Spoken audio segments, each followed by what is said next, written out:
Hello, everybody. This is Dr. Shaniva Earlier Craft Doctor, and I'm sitting here working on some projects for um, a class that I'm giving, or I'm working with some children at a school, and we're doing Mother's Day cards. And so I was working with something else before I got into that, and I was like, turn on the camera. So I wanted to show you what I was making. So I don't know if you know about Stampscape stamps. I'm sure you do. They're a pretty seasoned company. They've been around for quite a while, and they've been around for quite a while. And I started using their stamps. I have almost all of them in the collection because I've been slowly picking them up. I think this needs some more ink. I've been slowly picking them up. I'm sorry, I turned away from the the mic, because my ink pad is dry. I need to get some re-inker, one of my re-inkers. And so I've been doing, okay, this is not the right case. I keep my ink in these cases. I think this is the right one. So I've been doing Inkscape for quite a while, and Kevin, the owner of the company, was on the YouTube very recently. Gotta find the black. He was on there very recently showing this technique of how he put this card together. Where is the? Let me pause you while I find this re-inker. Okay, y'all, I finally found it. Even though I know I got one in the case, I have 5 of those cases, and I just bought this one. I must have used it all up. Anyway, let's see if this is really dry. Oh yeah, it's really dry. When you re-ink, the only reason why I'm showing you this is because some people may not know. So when you re-ink your pad, and you go crossways one direction, and you go crossways of the other direction. If your pad soaks up that ink as quickly as this is soaking, you got a dry ink pad. Anyway, I was talking about Stampscape stamps. So I've been using them for quite a while, and Kevin did this technique. Kevin is the owner. He did this technique. I'm sorry. If you could see let me back you up. My desk is full of stuff because I'm preparing to go out of town tomorrow to Spring Bling. It's called Spring Bling. There. It's called Spring Bling, and it's from Stamplistic in Ohio. And so I'm going there tomorrow. It started today, but I had to miss a day because I miscalculated my time. And so that's why I got so much junk on my desk. I think I did it too much. Okay, so let me do it this way correctly. Pat the ink on here like I'm supposed to. And so anyway, he did this technique, and I tried it today, not thinking. You can use any kind of paper, but when you're using his stamps, he uses glossy chrome coat paper. And it's really been hard to find chrome coat because of the shortage and everything. I'm sorry, this keyboard belongs up there. This belongs up here. The shortage is everything, and so, but I buy it from the paper supply place. So, but I forgot to cut this out with this, and so what I'm doing is I'm just putting the design on the inside of this card, and then I'm going to show you what I'm talking about as soon as I get this design. I find myself not pressing hard enough when I do regular stamping, since I've been using the Misty for so long and stamping platforms for so long. So I'm glad to have this little thing. Okay, that's cute. That turned out the way I wanted it to. And so I will put a sentiment in here. But the actual card looks like this.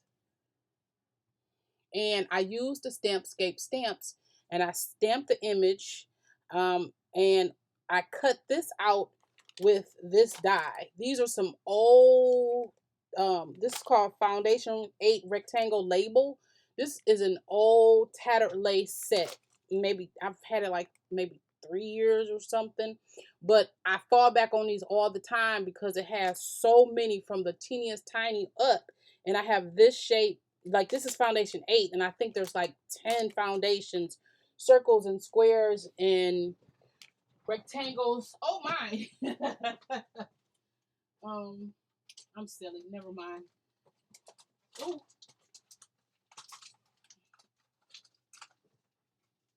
I'm sorry, I got up so I could show you this. Picked up so much other stuff. So see, and they're big. They're not just like tiny little tiny ones that you get normally. And then that and diamond and whatever that shape is, and this shape. Hey, there's an oval. This is an oval with stitchy marks or whatever, but there's a regular oval one, and so on. And so I grabbed this right quick so I could do this idea that he showed.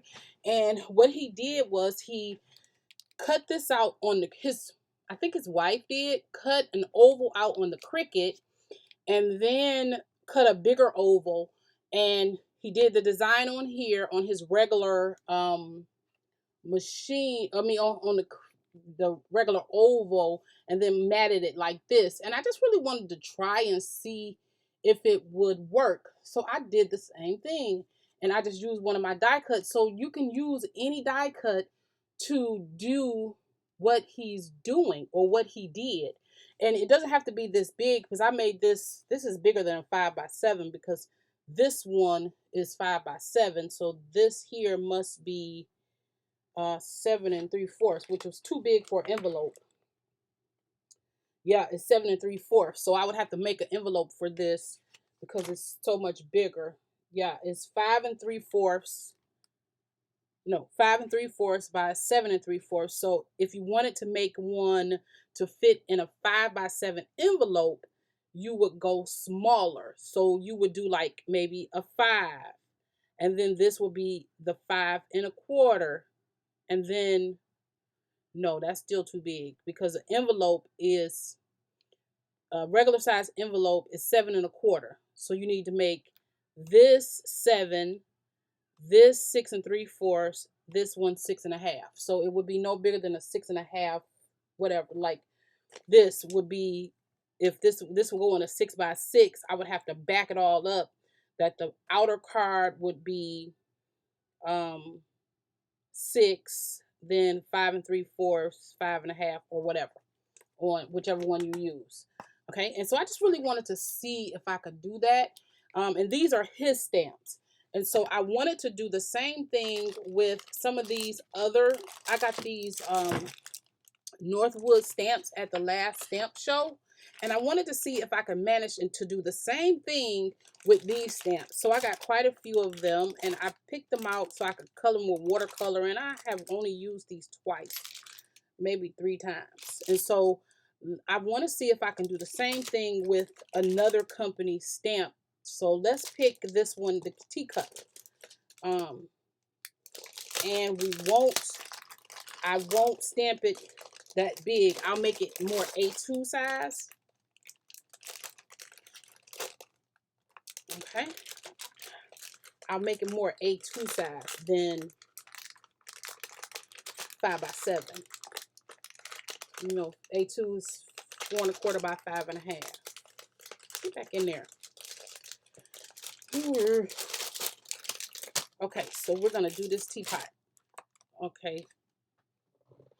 And I will just sit here and I will grab my little Misty. Let me take this stuff out because I don't need that. Ooh.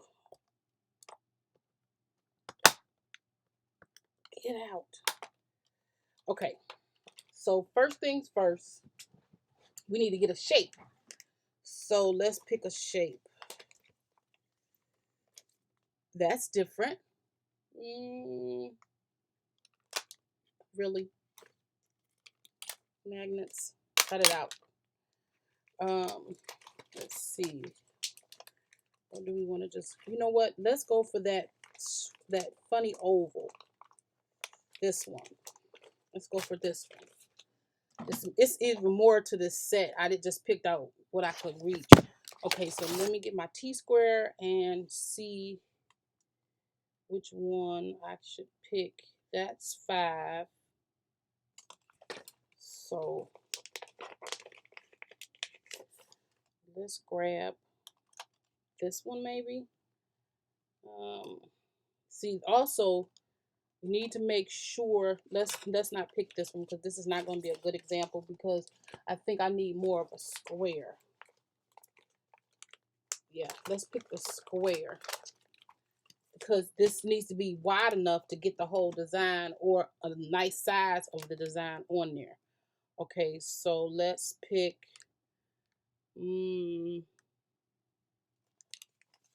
this one. Let's pick this one maybe.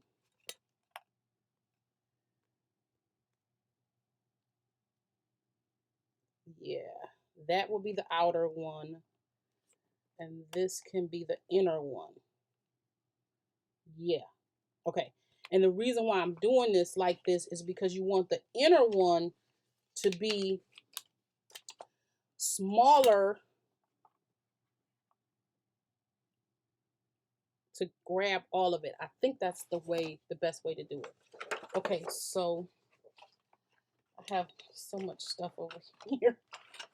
Craft creators, this is what our desks look like, isn't it? It's like stuff everywhere. Creators know what I'm talking about. Okay, so I'm just putting these down on here. This was just a card base that I had laying around instead of grabbing another sheet of paper. Ugh.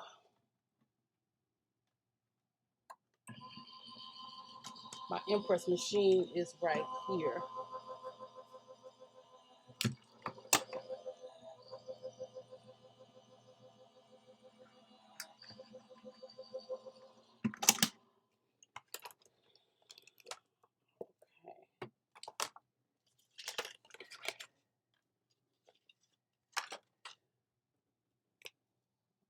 Let's put these back in here.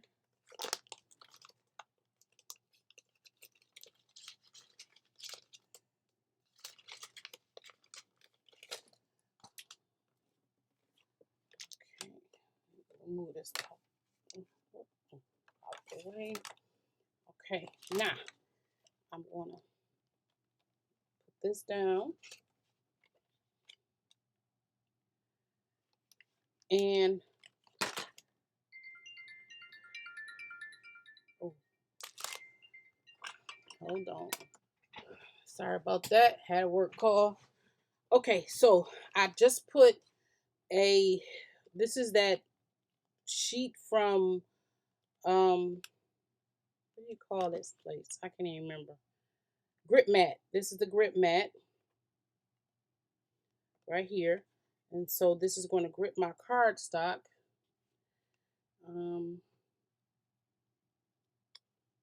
Like that. Okay, so then I don't have to worry about it moving. See? It's called the grip mat. And then I'm just going to lay this down right on there. Pick her up. And, oh, what did I just do with my, oh, here we go. Let's stamp this baby.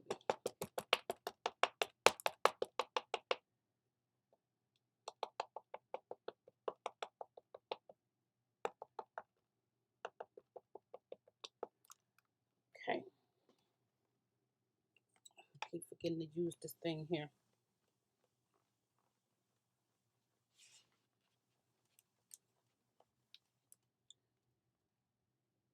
Look at it. It's so cute.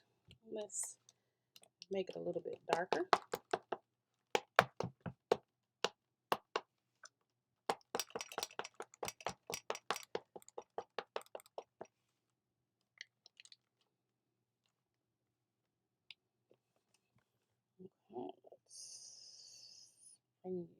a little bit closer because I have so much stuff on my desk.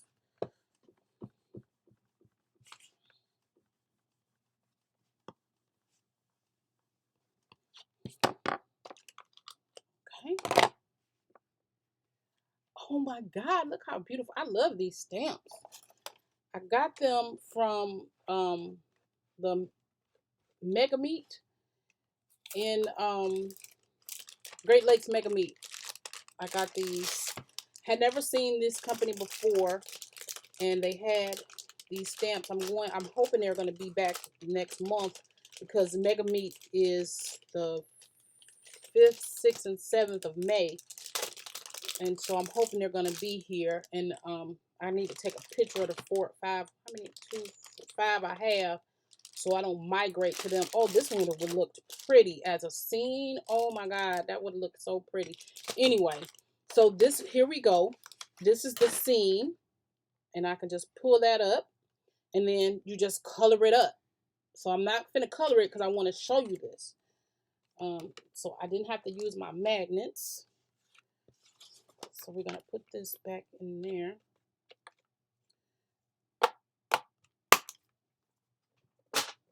Okay, and just putting this up. Okay, so then you take this part and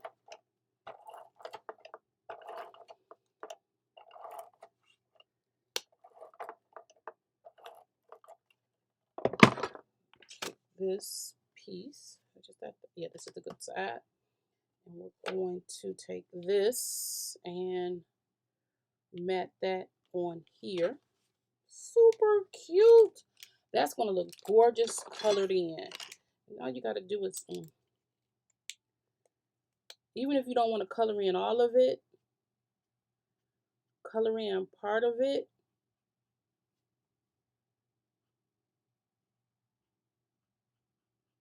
Because they have great outlines.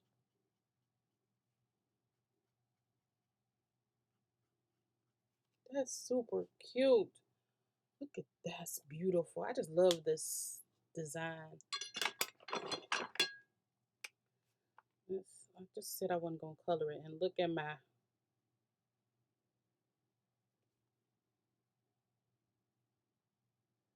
just want to put a little bit of tinge in there. Not much. Okay, anyway, so let's